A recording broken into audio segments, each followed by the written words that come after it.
In this video lecture, we want to return to the topic of combining velocities, adding or subtracting velocities. You may remember, hopefully, in week 2, we did this from the perspective of sort of common sense and also the Galilean transformation. And the central idea there was that velocities add. In other words, if you had, we did an example of, say, Bob in his spaceship, he had an escape pod. If he sets off the escape pod such that it moves away from him with velocity, here we're calling it u sub r for the rocket frame. We'll get back to that in a minute, but or just some velocity u. And then if he's moving with velocity v with respect to Alice, so again, the escape pod is moving with respect to him with velocity u, then he's moving with respect to Alice, velocity v. As far as Alice is concerned, the velocity of the escape pod that she sees in her frame of reference is v plus u. And we had other examples, of course. If you're throwing a ball or something, you can throw it with a certain velocity, and then you get on a car or a bicycle or something, and you're moving in a certain direction with an additional velocity, and then you throw the ball, say, again, the velocities add. Or if it's a car and it's going one direction and you throw it the other direction, then the velocities subtract, and so on and so forth. But very simply, the velocities either add or subtract. Now we want to analyze that in terms of Einstein's theory of relativity. And before we get into those details, let's remind ourselves about the Lorentz transformation.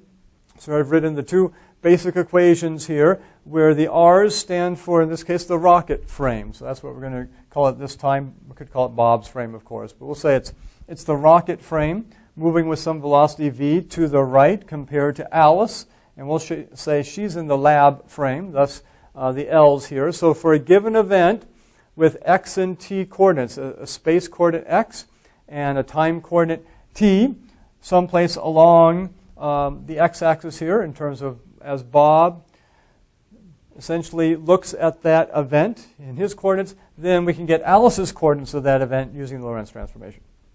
So, want to do one quick note here. We've got a little bit of algebra, as I'm sure you've seen, and your attention may be drawn over here. So let's just take a look at this, because this is going to be helpful in a minute when we look at our situation of combining velocities. In other words, we're going to do the escape pod example again, but this time from a relativistic perspective. So note that if we have two events in the lab frame at positions x2 and x1, okay, so that's within Alice's frame. She just says, okay, this happens at position x2, and then something else happens at x1, or just the difference between two positions is x2 over here minus x1, and so that gives you the distance between x2 and x1 in the lab frame. Using the Lorentz transformation equations, we can, for x2 sub L, we can plug in this with the 2's here. Okay, so we've got gamma x2 sub r plus v times t sub 2 sub r, in other words, in the rocket frame there. So that's for the x2 sub L. We just took the equation there, put that in for x2L. And then similarly for minus x1 sub L, we plugged in the same equation. We're not doing the t equation here. We're just working with the x equation, and plug that in over here with the x1 and t1. And then we just multiplied through by gamma here. So gamma times this gives us this. And then we noted over here we have minus gamma times x1 sub r. So we brought that over here just to sort of get the x's together. And then over here we have gamma v2 sub r, the rocket frame. And then over here minus gamma vt1 sub r. And so we put the time coordinates together there. And then just simplifying some algebra here, we just said for these two terms here, let's just we've got a gamma in both of them, so we'll just bring the gamma over here and call this gamma times x2 sub r minus x1 sub r. And similarly over here, I've got a gamma there, actually a gamma v here and a gamma v here, so pull those both out, and I'm just left with t2 sub r minus t1 sub r.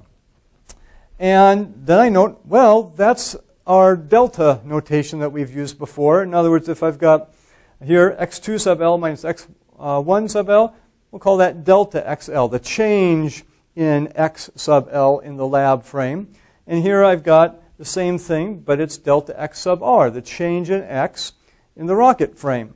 Just the x2 coordinate in the rocket frame minus the x1 coordinate in the rocket frame. And then in this term, I've got the same or similar thing, but for time. T2 in the rocket frame minus T1 in the rocket frame. So that's just delta TR, the difference in time between T1 and T2 in the rocket frame. Again, 1 and 2 representing two different events that we can specify in rocket coordinates, Bob's coordinates, or in Alice's lab coordinates. And then we just clean it up a little bit more. We've got a gamma here and a gamma here, so we'll bring that gamma out. I can see if you caught that. A slight mistake here. We don't want a gamma in here. We've got too many gammas in there. So it becomes, in other words, we pulled this gamma out and this gamma out to put it in front. That leaves delta x sub r plus v times delta t sub r. And then, actually, that's the final equation for that we want. So we noted that delta x sub L, really, if you just put delta x sub L here and a delta x sub r there and a delta t sub r there, it's the Lorentz transformation equation when you have a difference in the coordinates. Again, difference in the rocket frame coordinates for x, x2 minus x1 in the rocket frame, delta t sub r, t2 in the rocket frame minus t1 in the rocket frame, the difference in time in the rocket frame. And that combination there in the Lorentz transformation format will give us delta x sub L, the difference in Alice's lab coordinates between those two things. Similarly, you can do the same thing for the t equation. We're not going to do it. I'll leave that to you as a little exercise to practice on if you'd like. But you get delta t sub L equals gamma delta t sub r plus v over c squared delta x sub r.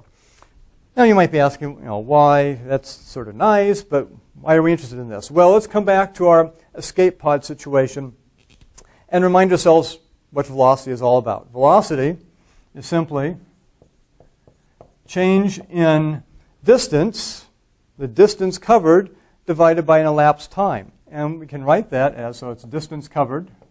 We'll just say distance divided by the time it takes to cover that distance. In other words, we can write this, of course, as delta x divided by delta t. The distance covered, the change in x, how far have you gone in a certain amount of time, delta t.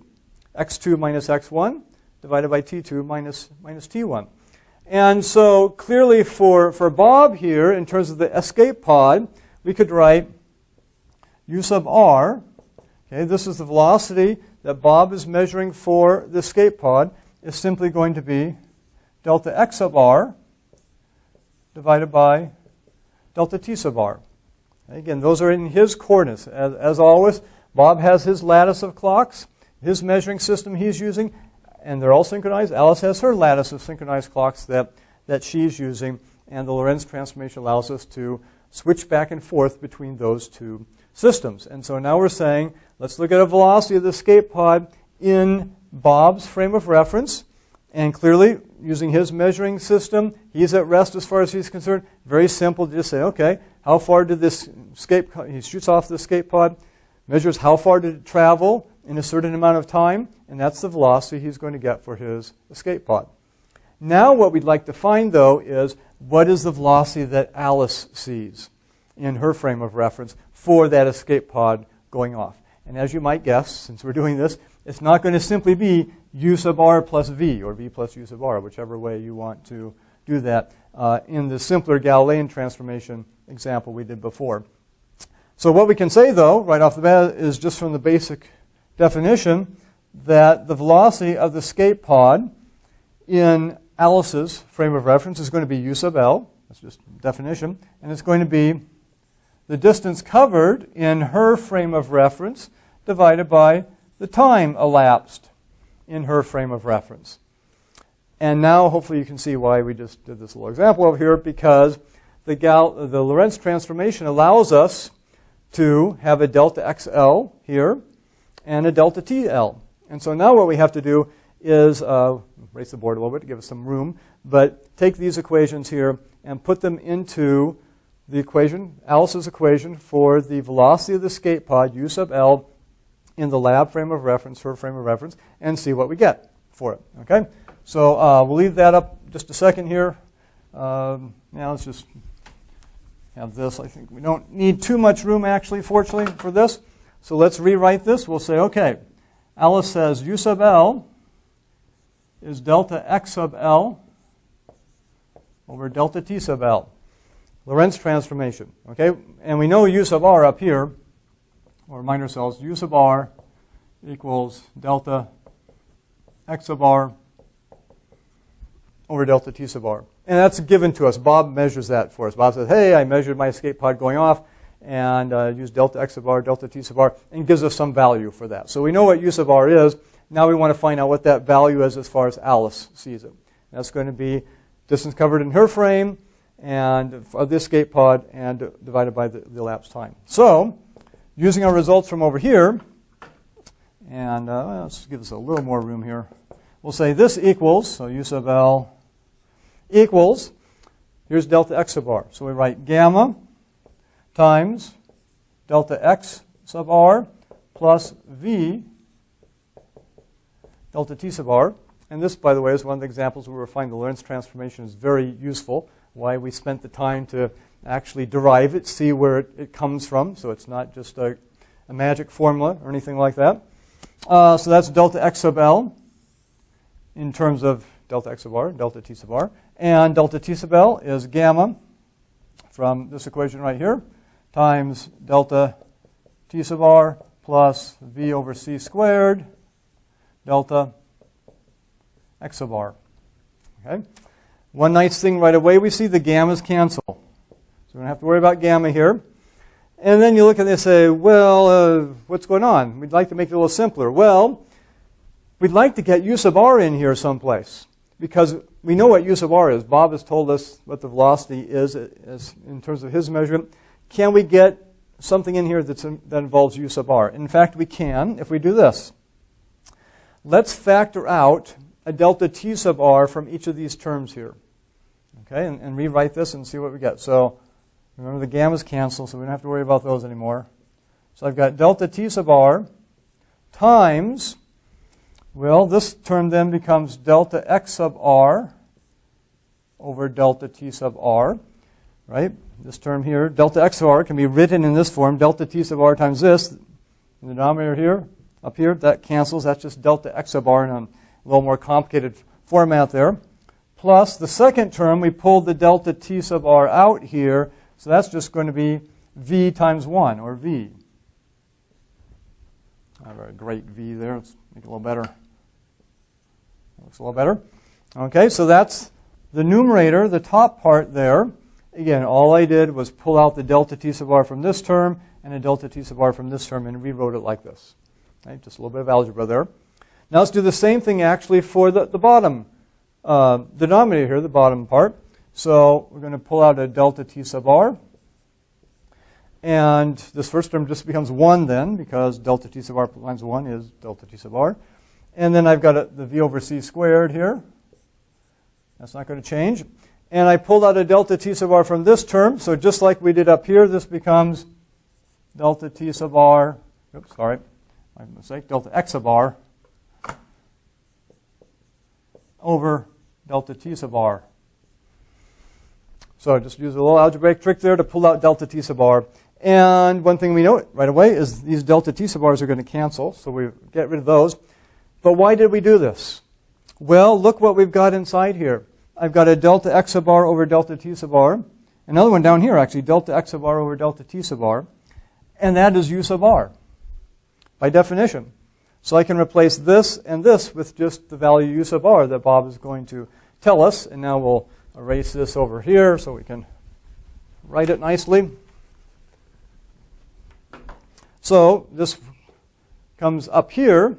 And what have we got? We've got, and we'll just rewrite UL here. Okay, remember this is the velocity that Alice sees of the pod, escape pod, in her reference frame.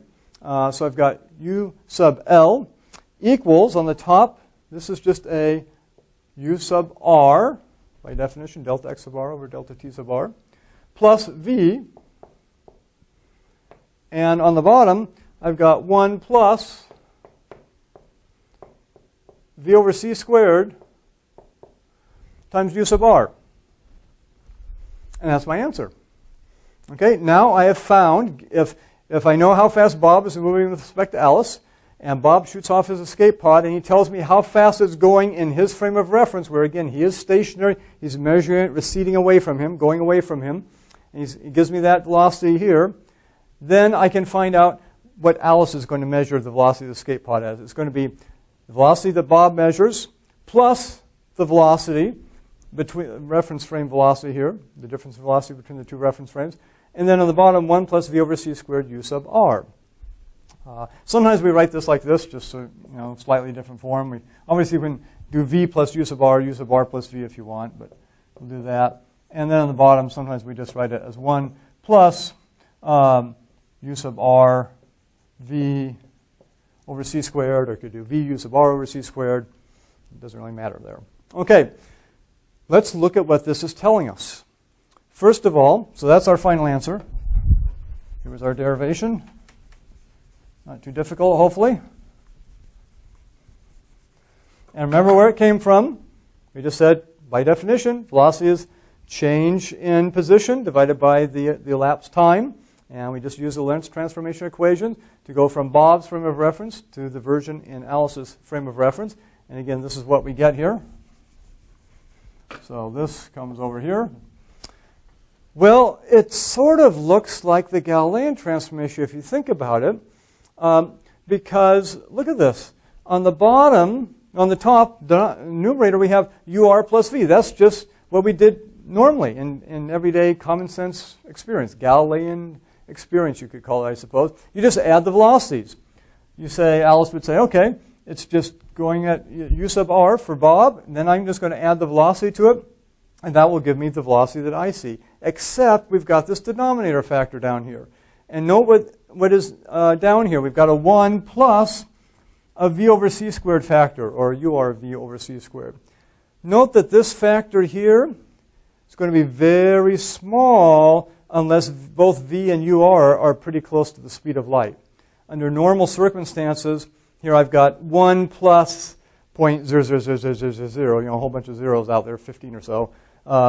And therefore, in real life, even though this relativistic effect really is true, would happen if we could measure that precisely, in real life we don't notice it. This just becomes ur plus v over 1 when v, okay, the relative velocity between the two frames of reference, and u sub r, the velocity of the escape pod, or the velocity of the object in the other frame of reference, is small compared to c.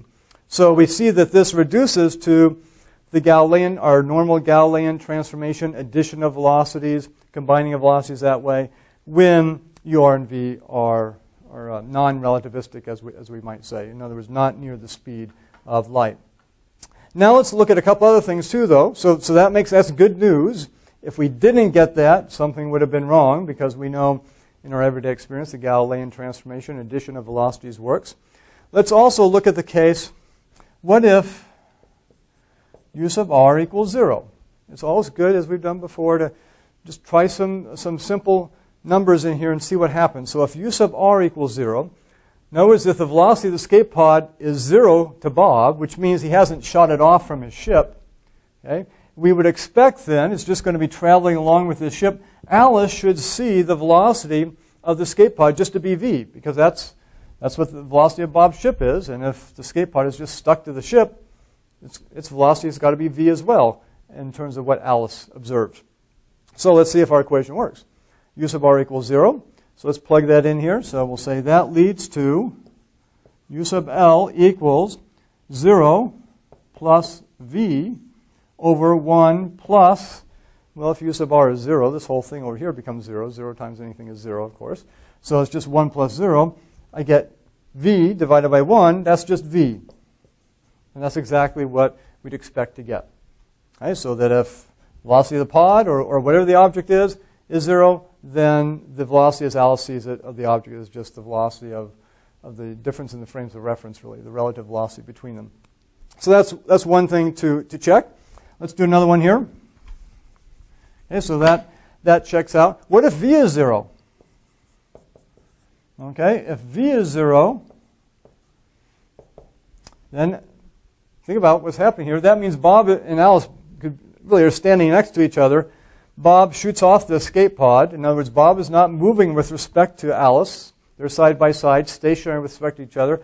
If Bob shoots off the escape pod, Alice, and he sees it at velocity u sub r, well then of course Alice should see it at velocity u sub r as well. So let's see if that's what we get. If v is 0, on the top I get u sub r plus 0 all over 1 plus, and this time v, the velocity between the frames of reference is 0. They're essentially the same frame of reference. So this whole thing becomes 0 again. Again, you got 1 plus 0, and this just equals u sub r. Right? So that checks out as well. So that's good news. Now, though, let's do another case here where what happens if, let's see this. Let's let v here, let's get up to relativistic speeds and see what happens. Let's say v is 0.9 c, okay, 9/10 the speed of light. And Bob has a super fancy escape pod as well as a super fancy ship, and he can shoot off his escape pod as he measures it at 0.7 c, 0.7 times the speed of light. So that means it's receding away from him at 7/10 the speed of light. Again, he, as far as he's concerned, he's stationary in his frame of reference. He sees the escape pod going out. So the question is, what does Alice see in terms of the velocity of the escape pod? So let's try out our formula here. So we got u sub L, the velocity in the lab frame that Alice is going to see. So u sub r is 0.7 c, plus v is 0.9 c, for example. On the bottom, we've got 1 plus u sub r, 0.7 c, times v, or the other way around if you want to do it that way, but we'll do the bottom one here, times v is 0.9 c, all over c squared. Okay, so we just put that there. So what do we have here? We'll do one more step, squeeze it in here. So 0.7 c plus 0.9 c, 1.6 c. Greater than the velocity of, let me rewrite that so it looks a little better, 1.6 c. Definitely greater than the speed of light there. What do we have on the bottom? We've got 1 plus 0.7 c times 0.9 c. So that's 0.7 times 0.9 is going to be 0.63. 9 times 7 is 63. You get the decimals in there. It's going to be 0.63, and I've got a c squared there. So I get 0.63 c squared all over c squared from there. C squareds, of course, cancel. Those cancel. And look what I'm left with over here. This equals 1.6 c all over 1.63. 1 plus just 0.63. The c squareds are gone there. So this becomes, get out your calculator and figure this out, but it's roughly, looks like 0.9 something c here. 0.9, something else there, maybe times c. The important point is not so much the exact figure there, is the fact that it is less than the speed of light. And in fact, the way this equation works is, no matter what speed you put in for u, r, and v, as long as they are less than the speed of light, then the result will always be less than the speed of light. In other words, Galileo, in our common sense, would say, hey, if I've got 0.9 c and 0.7 c for the escape pod shooting off, shouldn't Alice see the escape pod be at 1.6 times the speed of light? And intuitively, we think, well, that's the way it should work. In actual fact, it doesn't work that way. That because of the Lorentz transformation, how that works, we put this together, found out the velocity in the lab frame. We get this equation here. This equation will always give us, no matter what these two values are, again, as long as they're less than the speed of light for objects that we're dealing with, then the result will always be less than the speed of light. It adds in sort of a weird way that way. But it also shows us there's something about that ultimate speed limit that we'll talk more about actually in a video lecture coming up. We've mentioned a few times before that for whatever reason, which is sort of built in the theory here, you cannot go faster. You cannot actually get a material object up to the speed of light. It seems to be a natural speed limit in the universe. Okay, so that is our basic combining of velocity equation here. Again, we got it from the Lorentz transformation and just basic definition of a velocity. And we see the Galilean transformation is embedded in it in a sense, because if you are the escape pod velocity and the relative velocity between the frames are low with respect to the speed of light, then we just get our normal UR plus V, just add velocities. But when we get speeds up close to the speed of light, they do not add as we expect them too. So there's that. A little bit later here, another video lecture, we'll look at the case where what happens if the escape pod actually goes off to the side at a perpendicular angle, either straight up or off to the side here. So we'll deal with that as well.